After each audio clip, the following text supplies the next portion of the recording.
우리 삶의 성취된 하나님 말씀 사무엘상 1장 10절 11절 두 절을 합독하겠습니다. 한나가 마음이 괴로워서 여호와께 기도하고 통곡하며 서원하여 이르되 만군의 여호와여, 만일 주의 여종의 고통을 돌보시고 나를 기억하사 주의 여종을 잊지 아니하시고 주의 여종에게 아들을 주시면 내가 그의 평생의 그를 여호와께 드리고 삭도를 그의 머리에 대지 아니하겠나이다. 아멘. 우리 신앙 고백하겠습니다. 주는 그리스도시요 살아계신 하나님의 아들이십니다. 아멘. 옆에 사람 이렇게 축복하겠습니다. 당신을 통해 시대의 문화가 바뀔 것입니다. 여러분들이 말씀 가지고 문화를 바꾸기 위해 태어나다는 제목으로 말씀을 증거하겠습니다. 우리는 지금 스마트 시대라고 하는 4차 산업혁명 시대를 살고 있습니다. 특히 우리 청년 세대는 인공지능, AI, 빅데이터를 통한 스마트폰과 앱을 기반하여서 실제 하루하루 일상을 그렇게 살아가고 있습니다. 그래서 그리 오래되지도 않은 10년 전, 20년 전과는 일상이 굉장히 많이 바뀌어 있음을 우리가 알 수 있는데요. 특히 이제 영업 쪽에 일을 하는 세일즈맨, 영업사원들의 일상은 이전과 많이 달라졌죠. 이전에는 여기저기 바쁘게 고객들을 만나고 고객들을 유치하느라 낡아버린 구두가 영업사원의 성실함의 상징이었는데, 요즘에는 영업사원의 낡은 구두, 다 떨어진 구두를 신고 다니면 자기 관리를 못하는 사람으로 보일 수가 있습니다. 쿠팡으로 하루면 구두를 살 수 있기 때문인데요. 보여지는 모습은 10년, 20년 전과 지금 많이 다를 수 있지만 부지런히 고객들하고 소통하고 니즈를 파악하고 최대한 많은 거래처를 확보하고 그들에게 지속적으로 지극정성으로 어필해서 실적을 올리는 이 세일즈의 원리와 본질은 시대가 지나도 변함이 없습니다. 제 주위에 우리 이정우 부회장 같이 이렇게 세일즈 쪽 일을 하는 청년들을 가까이서 보면 정말 열심히 살아요. 특히 전화로 많이 요새 업무들을 하다 보니까 이 전화 받는 자세를 봐도 좀 안쓰러울 정도로 막 피곤하고 하품하다가도 전화하면 안녕하세요 접니다 이렇게 받아요.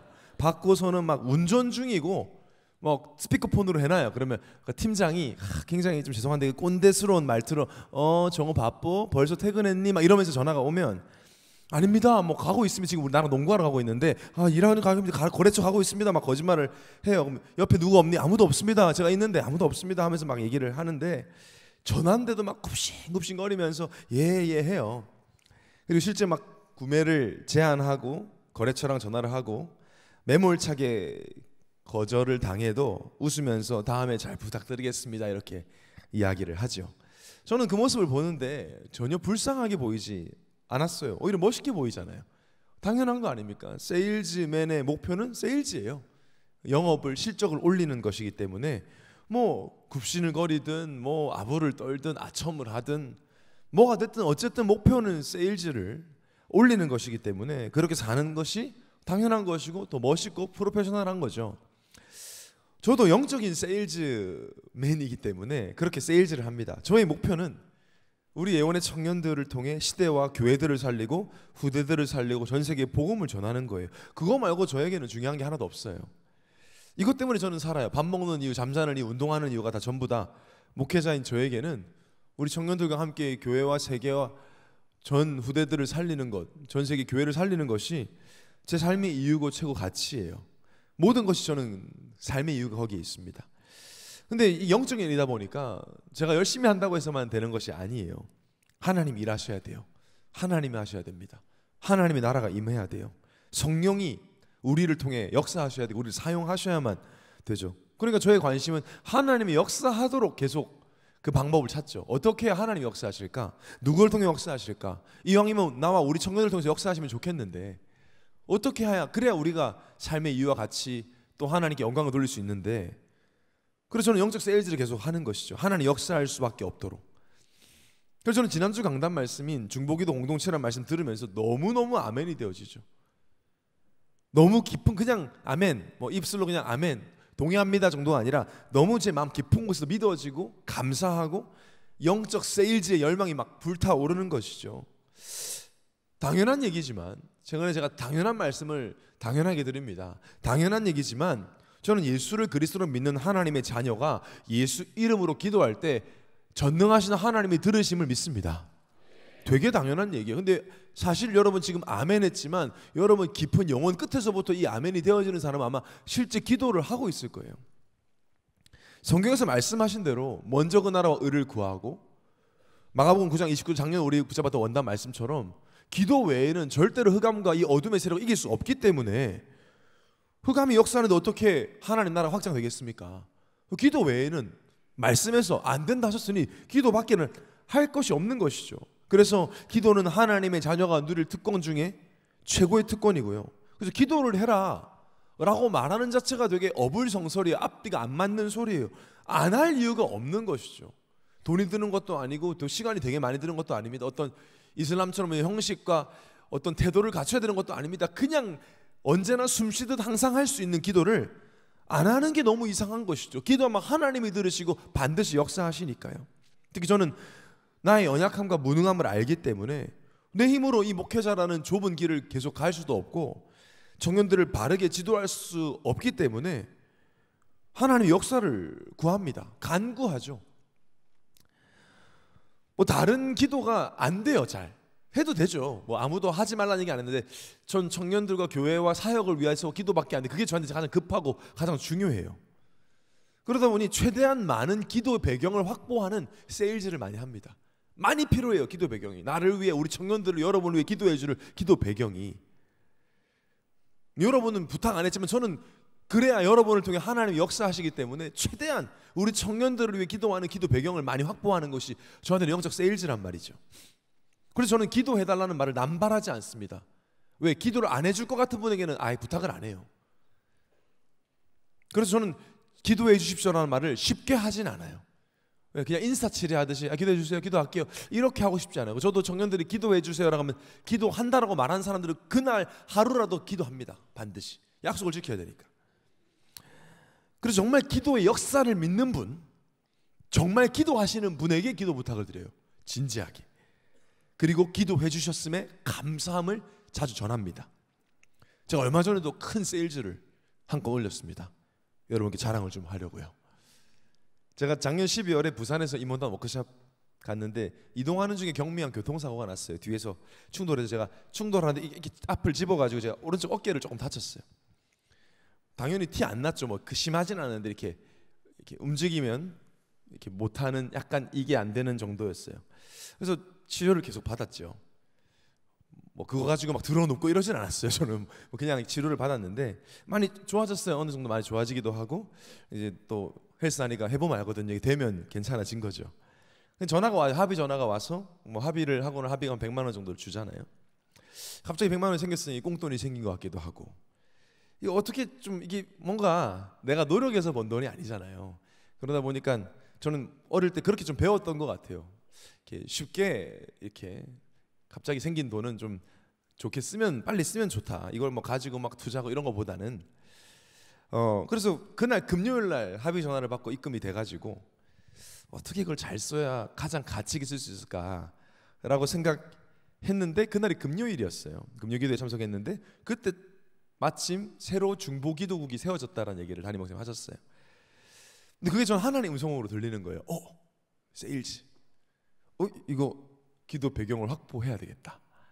그래서 그날 또 마치 현지팀이 없어서 그날 기도회 다 끝날 때까지 우리 중보기도국 담당 장로님 박성희 장로님 기도 끝날 때까지 기다렸어요. 끝까지 기도하시더라고요. 11시까지.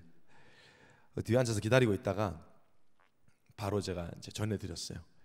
중보기도국 우리 임원분들 식사하시면 좋겠다고 하면서 목사 장로님도 깜짝 놀라셔가지고 목사님이 왜 이걸 준비했더니 이래 해서 제가 손을 꼭 잡고 눈을 보면서 확실하게 이제 이렇게 받고 안 하실 일 없지만 어쨌든 그래도 혹시 모르니까 확실하게 이렇게 기도해 주셔야 합니다.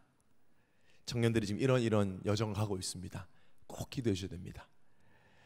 그래서 제가 예쁜 봉투에다가 현금과 기도 제목 프린트를 딱 했어요. 청년의 기도 제목 3가지를 딱 해가지고 이미 기도하고 계신 줄 알았죠. 그렇지만 진짜 기도해 달라고 그걸 전달하고 들고 나오는데 너무 기쁜 거예요. 마치 약간 100% 수익을 창출할 곳에 투자한 느낌.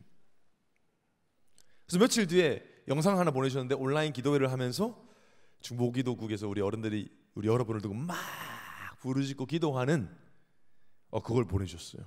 지금도 막 마음이 좋아요. 그때 그걸 생각하면. 보니까 임원분들은 소수지만 중보기도 국원분들은 100명이 넘게 계시더라고요. 몰랐어요 저도. 그 정도 계실 줄 알았으면 부족한 금액이었을 텐데 얼마나 든든하고 감사한지. 오늘 이 말씀을 제가 하면 또 해주실 거라 믿습니다. 저는 상관없어요. 기도 배경만 확보된다면. 왜? 저는 기도의 힘을 믿습니다. 여러분 기도의 힘을 믿으십니까? 얼마나 믿으십니까? 여러분 기도하는 사람 무시하지 말란 말씀 담임 목사는 하시지만 연약해 보이고 힘없어 보여도 기도를 한다라는 건 영적 세계를 믿는다는 것이고요.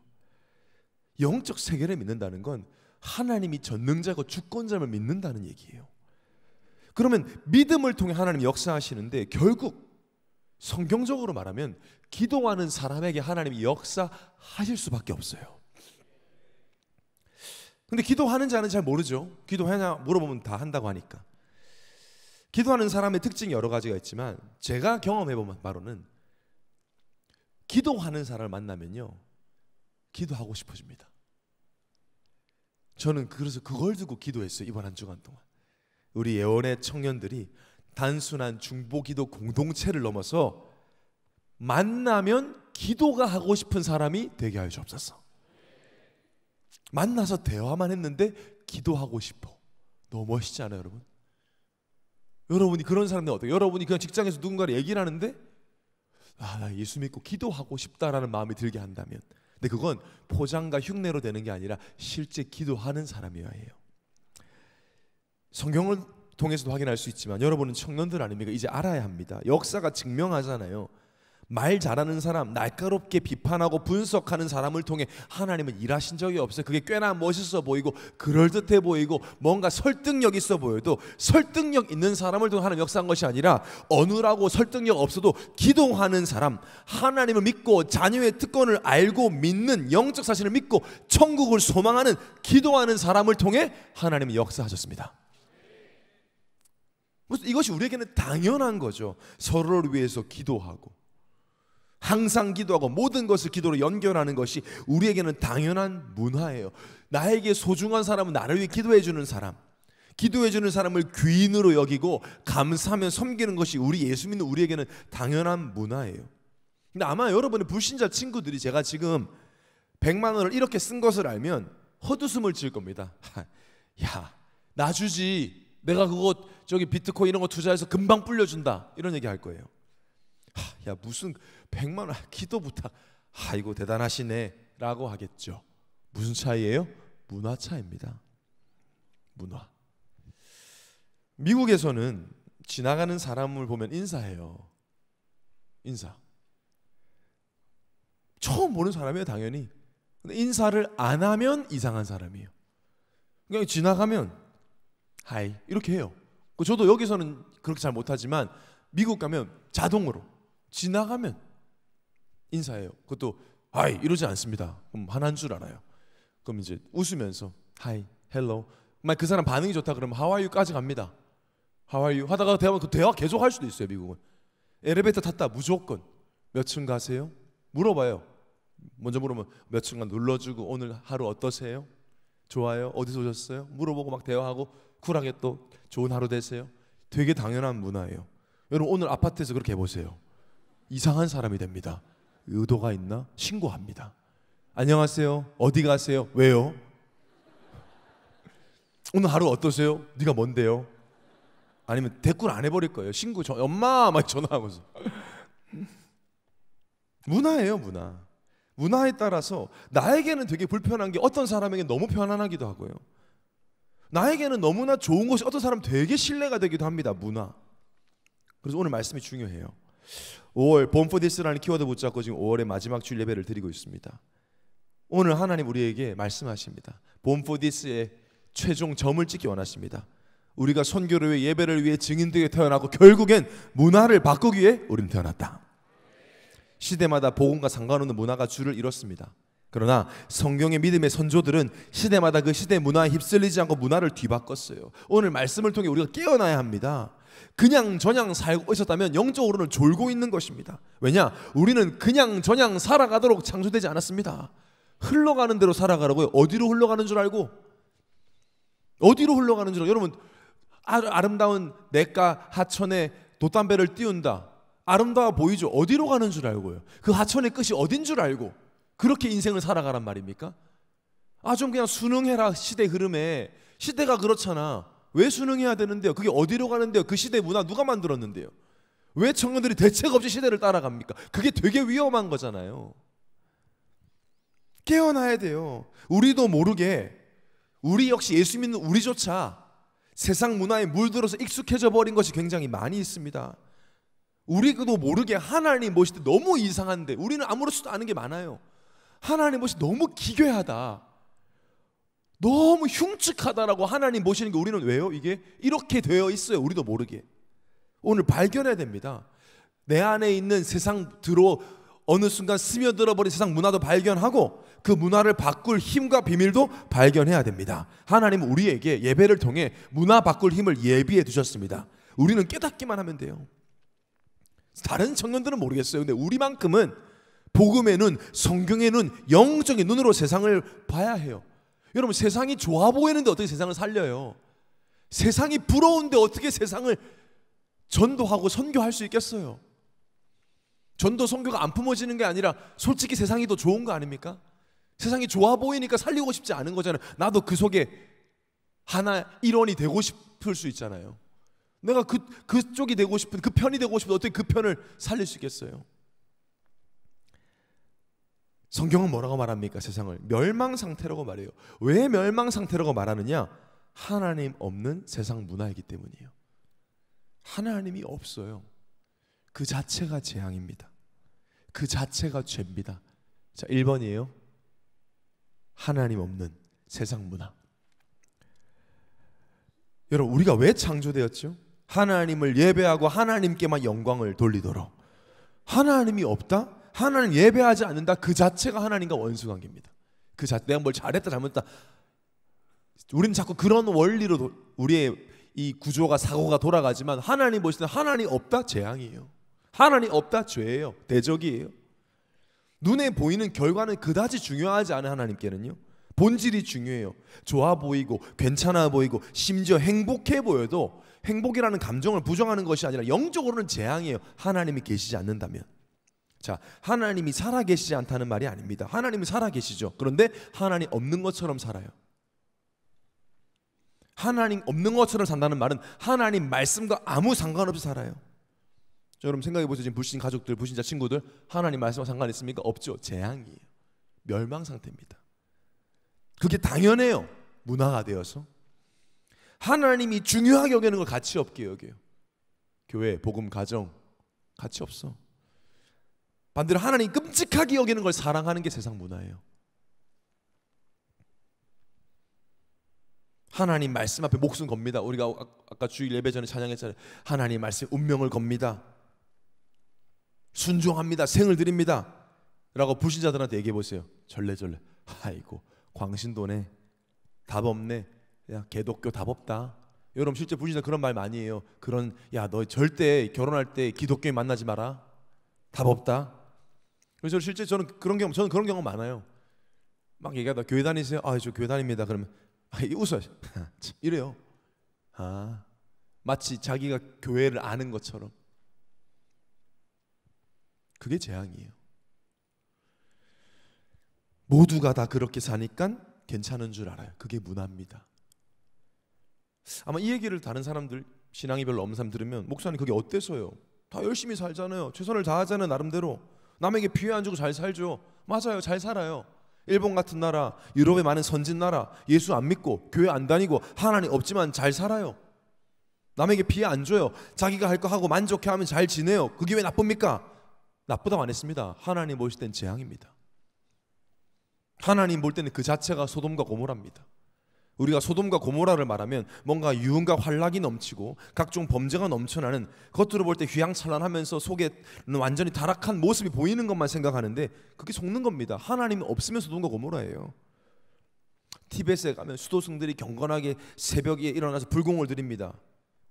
하나님 볼 때 소돔과 고모라입니다. 그게 뭐 경건해 보입니까? 하나님 없습니다. 우상 숭배하잖아요. 저기 바티칸의 교황과 신부와 수녀들이 선한 미소를 지으면서 보육원에 고아이들을 만나서 봉사하고 끌어안으면 하나님 기뻐하는 곳입니까? 거기도 소돔과 고모라입니다. 하나님이 없어요. 아마 종교인들 이 메시지들은 미치려고 할 겁니다. 감히 교황에 대해서. 감히가 아닙니다. 교황이 예수를 그리스도로 믿지 않고 마리아를 숭배하면 구원 없습니다.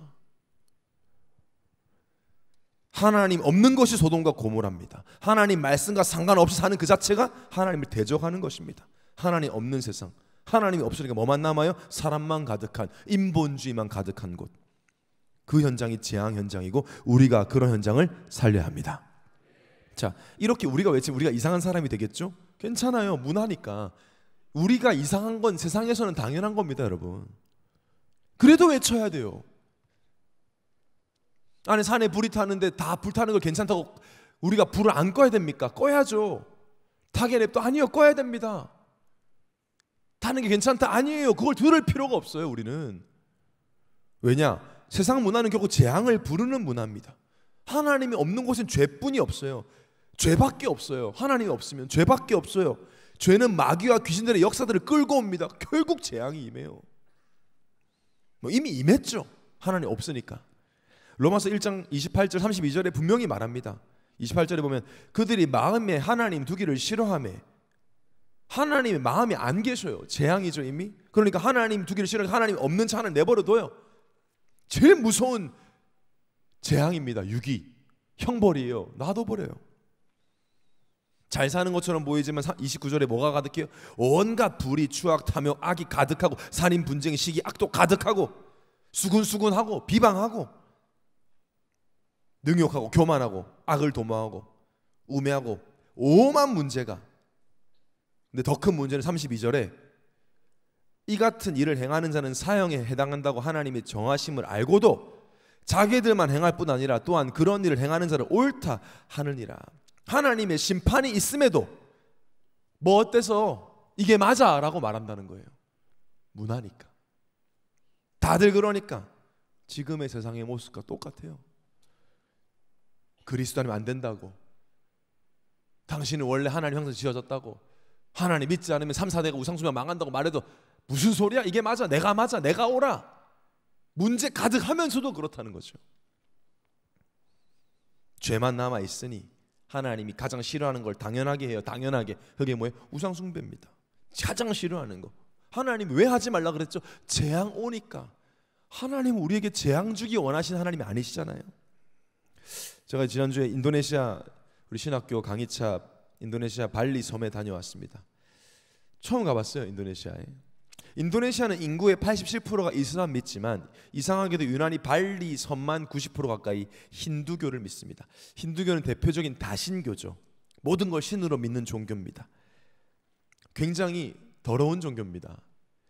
행위도 좀 많이 더럽지만 오만 신들을, 음란한 모든 신도 다 섬겨서 들어온 것도 있지만 다 괜찮다고 하면서 기독교만 계속 비판합니다. 아닌 척하면서 뒤에서. 굉장히 음흉한 종교예요. 하나님 모실 때 외국 관광객이 엄청 많이 있는데 발리에 모든 집, 모든 가게 앞에 야자앱으로 만든 그릇에 쌀이랑 음식을 깔아둡니다. 바닥에. 모든 집에, 모든 가게 앞에. 왜 깔아놨을까요? 매일 귀신들 와서 먹으라고. 이번에도 오랜만에 보니까 오랜만에 또 어이가 없더라고요. 모든 집에 아무도 안 밟아요. 그거. 그럼 자세히 봤어요. 뭐 있나 보니까 쌀하고요, 담배, 박하사탕, 뭐 식후땡인 건지 뭘 박하사탕이 멘토스가 있더라고요. 담배랑. 귀신이 흡연을 하는 건지. 웃기죠. 거기서는 안 웃겨요, 여러분. 되게 진지해요.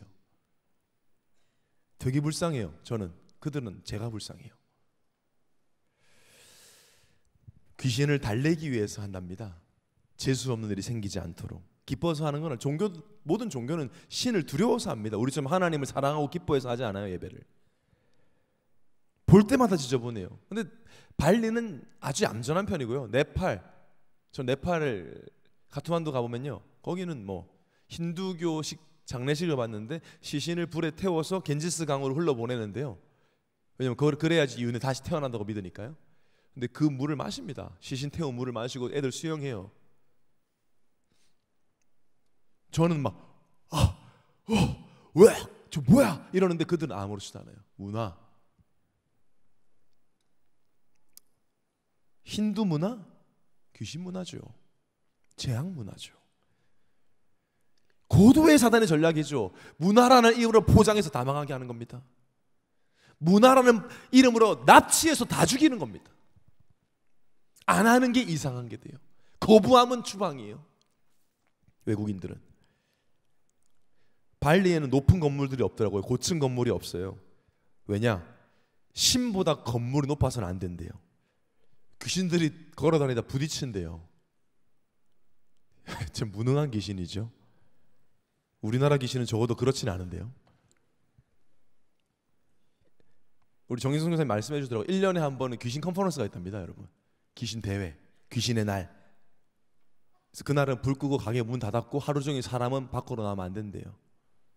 관광객도 포함해서. 그래서 1년에 하루는 아무도 밖에 못 나옵니다. 귀신들 활동하셔야 돼가지고. 미친 소리죠. 미개하죠. 거긴 당연해요.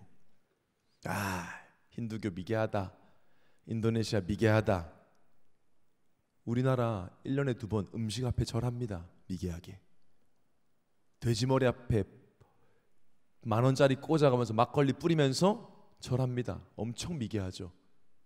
근데 여러분, 제사 지내는 부모님께 미개하다고 말할 수 있어요? 없어요? 없죠. 왜? 문화니까. 수백 년, 수천 년 하다 보니까 당연해졌습니다. 그게 문화의 힘이에요. 이 문화를 장악하는 존재를 성경은 분명 말하고 있습니다. 에베소 2장 2절에 너희는 그 가운데서 행하여 이 세상 풍조를 따르고, 풍조 문화입니다. 공중 권세 잡은 자를 따랐으니 곧 지금 불순종의 아들들 가운데 역사하는 영이라. 지금도 사단 마귀는 하나님 없는 문화, 하나님 없고 복음 없고 말씀 없는 것이 당연하도록 역사하고 있어요. 그리고 성공을 거두고 있죠. 정치, 문제, 사회, 예술, 모든 문화, 스포츠에 하나님 없죠. 말씀 없어요. 그러니까 어떻게 살아요? 3절에 우리도 그 가운데서 육체의 욕심을 따라 육체와 마음이 원하는 것을 해요. 어쩔 수 없어요. 이 흐름대로 가면 육체와 마음이 원하는 것, 감정, 느낌, 생각대로 살아요. 아마 이 얘기를 하면 다들 그게 뭐 어쨌다고. 그게 문화입니다. 왜 이걸 못하게 해? 기독교는 문화입니다. 세상 문화. 하나님 말씀보다 내가 기준돼 있어요. 내 생각이, 내 경험이, 내 기준이. 다들 그렇게 사니까, 전 인류가 그러니까 성경 말씀이 기준돼야 합니다. 내가 기준되는 그 자체가 재앙이에요. 재앙을 부르는 문화입니다. 문제의 근원이에요. 그러니까 세상 입장에서는, 마귀 입장에서는 이런 문화적 충돌을 일으키는 존재들이 크리스천들밖에 없어요. 기독교인들. 그러니까 세상 사람들한테 꼴 보기 싫죠. 다들 수능해서 사는데, 다들 존중하고 인정하는데 예수 믿는 자들만, 그리스도 믿는 자들만 자꾸 떠드는 거예요. 아니야, 너 그 원래 모습 아니야. 나 알아서 한다고, 알아서 잘 살게. 아니야, 너 알아서 못해. 너 하나님 은혜 필요해. 예수 믿어야 돼. 알아서 산다고 하는데 우리는 자꾸 못 산다고 하니까 알아서 할게. 알아서 못해. 그렇게 말하는 사람 우리밖에 없잖아요. 나 이런 거 종교 안 믿어. 아니야, 너 영적 존재야. 하나님 형상대로 지어졌어. 너 하나님 만나야 되고 하나님과 함께하고 하나님 예배해야 해. 그 길이 오직 예수 그리스도뿐이야 라는 말을 하는 걸 마귀가 제일 싫어하죠. 견디지 못하죠. 그래서 아예 보고 미워하는 문화를 만들어버립니다. 그렇게 만들어져 있습니다. 지금 요한복음 15장 18절 19절 우리 합독하겠습니다. 시작. 세상이 너희를 미워하며 너희보다 먼저 나를 미워한 줄 알라. 너희가 세상에 속하였으며 세상이 자기의 것을 사랑할 것이나 너희는 세상에 속한 자가 아니요 도리어 내가 너희를 세상에서 택하였기 때문에 세상이 너희를 미워하느니라. 제자들에게 하신 말씀, 미워한다. 나를 미워했기 때문에 너희도 미워한다. 오직 예수하는 자들을 미워한다. 오직은 말하는 자들을, 성경대로 말하는 자들을 세상은 미워한다. 오직 그리스도 아니면 안 됩니다. 오직 예수 그리스도 아니면 구원이 있습니다. 오직 예수 그리스도 아니면 하나님 아버지께 올 자가 없습니다라고 말하는 진정한 그리스도인들을 세상은 미워한다 그랬어요. 그래서 여러분 너무 놀라지 마세요. 너무 인기 많으려고 하지 마세요. 앞으로도 그럴 것입니다. 미워할 겁니다. 그래서 우리는 종교가 아닙니다. 복음이고 생명입니다. 우리만 입 다물면 되기 때문에, 교회만 오직 복음 말 안 하면 되니까, 다 종교 비슷하게 보이면 되니까, 교회를 다니더라도 목사가 설교를 하더라도 세상 사람들도 공감하고 납득할 거 설교하면 미워하지 않아요. 가족끼리 화목하십시오. 기도 열심히 해서 소원을 이루십시오. 여러분 하고 싶은 거 다 되게 제가 기도하겠습니다. 이런 말 하면 욕 안 먹어요. 제가 미국에 교회 다닐 때 미국인들이 가장 중요하게 여기는 스포츠 이벤트가 슈퍼볼이잖아요. 풋볼, 미국 미식축구. 그러니까 슈퍼볼 하는 날이 마치 명절처럼 문화가 자리 잡혀 있어요. 미국은요. 그 주일날 해요. 일요일날 저녁에 저녁에 하죠. 그러니까 이제 동부에서 하면 서부는 낮이에요. 예배 시간이에요. 근데 목사님들이요, 예배를 빨리 끝내버리는 거예요. 그걸 봐야 된다고요. 이미 교회 올 때 다들 유니폼, 응원 유니폼 입고 와요. 분위기가 예배가 아니에요. 근데 목사님들도 어쩔 수 없어요. 성도들이 그걸 다 원해요. 왜? 문화니까. 슈퍼볼하고 하나님하고 아무 상관없잖아요. 근데 그걸 배려하는 목사가 아주 깨어있는 목사가 되어 있어요. 문화니까. 만약 그렇게 안 한다, 갑갑한 목사, 세상 흐름 모르는 목사, 배려심 없는 목사, 일단 아무도 안 와요. 전 그거 된 눈으로 봤어요. 와, 완전 미국 교회가 이렇구나. 복음도 아니고 성경도 아닌데 우리는 성경대로 믿습니다. 내가 원하는 대로가 아니죠. 나가 아니면 우리는 나는 죽고 그리스도만 살기를 원합니다. 마가복음 8장 34절 말씀처럼 예수를 따르려거든 자기를 부인하고 자기 십자가를 지고 나를 따를 것이니라. 그리스도 아니면 안 되기에 나는 죽고 나를 부인하고 우리는 십자가를 지고 예수를 따릅니다. 그래서 여러분 너무 세상 사람들과 종교인들에게 인정받을 신앙생활 하려고 할 필요 없어요. 갈수록 적어질 겁니다. 이 오직으로 완전히 비밀을 가진 사람은요. 그러나 하나님은 그리스도 아니면 안 되는 사람들을 통해 문화를 바꾸셨습니다. 우리가 이 응답받을 기회를 받았습니다. 성경 보면 말합니다. 한 사람이 시대 문화를 바꿀 수 있다. 그 인물이 오늘 본문의 사무엘이죠. 사무엘이 대단했다, 남달랐다가 아닙니다. 사무엘은 문화를 바꾸기 위해 태어난 문화를 바꾼 영적 나실이었습니다. 오늘 본문을 다시 한번 우리 합독하겠습니다. 시작. 한나가 마음이 괴로워서 여호와께 기도하고 통곡하며 선하여 이르되 만군의 여호와여, 만일 주의 여종의 고통을 돌보시고 나를 기억하사 주의 여종을 잊지 아니하시고 주의 여종에게 아들을 주시면 내가 그의 평생의 그를 여호와께 드리고 삭도를 그의 머리에 대지 아니하겠나이다. 한나가 아이를 낳지 못해 고통스러워하는 중에 하나님의 은혜로 한나가 하나님 원하시는 기도를 합니다. 그냥 아이 달라는 기도가 아니라 시대를 보며, 당시 시대 문화를 보며 하나님 원하시는 아이를 두고 기도하죠. 당시 시대 문화가 어땠냐? 사무엘상 3장 1절에 보면 하나님의 말씀, 여호와의 말씀이 희귀하여 이상이 흔히 보이지 않았다. 말씀이 역사하지 않는 시대였어요. 말씀이 없는 것이 당연한 문화가 되어버린, 아무도 말씀을 붙잡으려고도 들으려고도 성취되는 거 보려고도 하지 않는 영적 무감각이 극에 달한 시대였어요. 그때 하나님께 나실인 구별된 자를 달라고 기도합니다. 나실이라는 말은 하나님께 특별히 선하여 바쳐진 구별된 자라는 뜻입니다. 이 시대의 문화를 바꿀 나실인을 달라고 기도한 거죠. 그때 하나님이 한나의 기도 응답하셔서 사무엘이 태어났어요. Born for this. 문화를 바꿀 자로 태어난 거죠. 자, 지금의 나시는 누굽니까? 머리 기르고 그렇게 다니는 사람이 아니라, 외형적 변화가 아니라 예수 그리스도를 믿고 인생의 주인 삼고 기준 삼은 자가 이 시대의 나시린입니다. 오늘 언약 딱 붙잡으세요. 하나님, 나와 내 후대가 이 시대의 문화를 바꿀 영적 나시린 되게 하여 주옵소서. 고린도전서 6장 11절에 너희 중에 이와 같은 자들이 있더니 주 예수 그리스도의 이름과 우리 하나님의 성령 안에서 씻김과 거룩함과 의롭다 하심을 받았느니라. 그리스도 안에 있다면 거룩하고 의롭다 하심을 받았기 때문에 영적 나실인입니다. 그리스도를 영접 기도만 한 게 아니라 영접 기도만 한다고 맞습니까? 실제 믿음으로 그리스도가 누구신지 알고 인격적으로 믿는 자는 그리스도 예수가 기준이 되는 것이죠. 다시 말하면 세상 사람들이 말하는 복이나 능력이나 성공과 나시리는 다른 기준을 가지고 있죠. 세상에서는 내가 원하는 그림대로 그려지는 것이 복이라면 나시리는 예수 그리스도를 믿는 그 자체가 복입니다. 세상에서 내가 인정받고 목표 달성되는 게 능력이라면 나시리는 하나님과 함께하는 것을 능력이라 믿습니다. 세상에서는 나를 알아주는 것이 성공이라면 나시리는 은혜로 죄사함 받아 영혼을 구원하는 것이 성공임을 믿습니다. 자, 이 말을 못 알아들 겁니다. 세상 사람들 무슨 말도 안 되는 소리 하냐, 그러든지 말든지 하나님 말씀 우리는 당연하게 믿습니다. 이것을 당연하게 믿는 자들이 일어나는 날 복음 문화로 세상은 살아날 것입니다. 우리가 꿈꿔야죠. 그래서 영적 전쟁은 결국 문화 전쟁이에요, 여러분. 이번에 남자 청년들은 알잖아요. 손흥민이 드디어 우승을 했단 말이죠.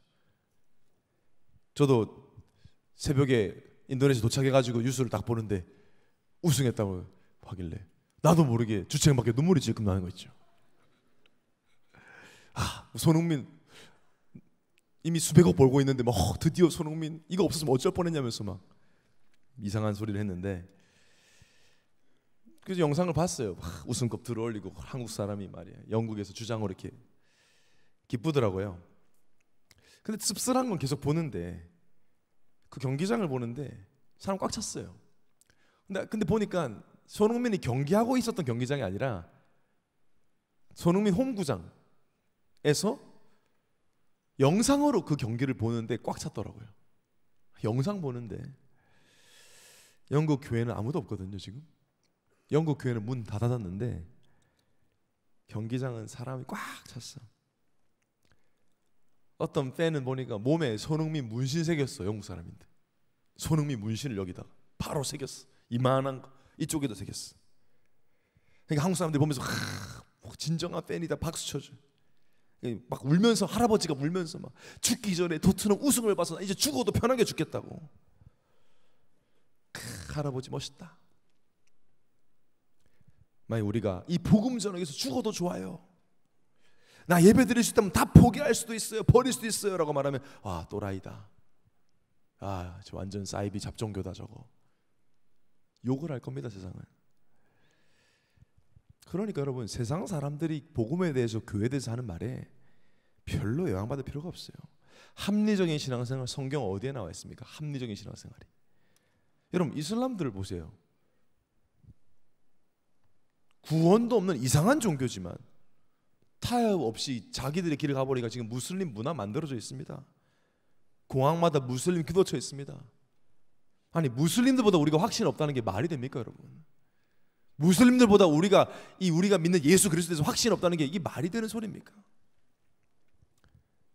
저는 그렇게 살고 싶지도 않고 살고 있지도 않습니다. 저보고 목사님 메시지 너무 그렇게 세다, 혹은 뭐 저보고 심지어 어떤 우리 교회 분들인데도 뭐 청년들 괴롭히지 말라고 너무 그렇게 막 훈련과 선교, 괴롭히는 건가요?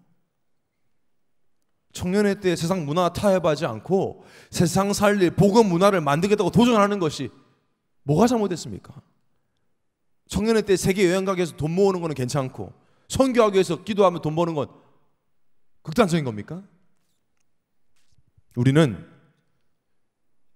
우리가 하고 싶은 대로 사는 것이 멋진 것이 아니라 하나님 원하시는 대로 세상을 살리는 것이 하나님 뜻을 믿기 때문에, 이것을 위해 태어났을 믿기 때문에 당연한 도전을 해야 될 줄 믿습니다. 세상 앞에서 신앙생활 합니까? 우리는 하나님 앞에서 고람대어로 한 부분의 청년대를 드릴 수 있습니다. 기준이 다릅니다. 세상 사람과 종교인과 나시린이 어떻게 같은 기준으로 삽니까?